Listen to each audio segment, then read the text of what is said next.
একদিন না যা একটু পাঁচ ছেলে খেলা করে আসি। তোমার বাড়িতে আছিস নাকি রে? হ্যাঁ রে আছি রে। কি বলছিস এখানে আয়।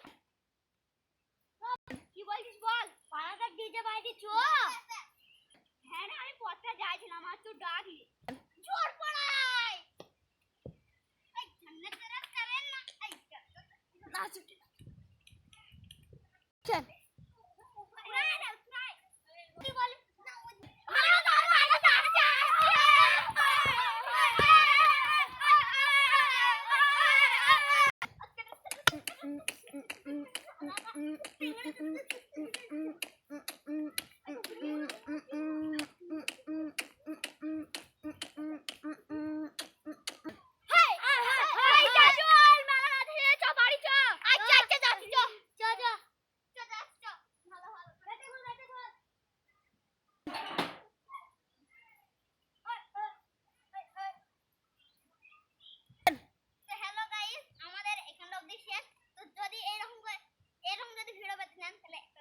কমেন্ট শেয়ার করে দিবেন আর যদি ভিডিওতে পেতে চান তাহলে সাবস্ক্রাইব করে দিন এমডি ওয়াচ।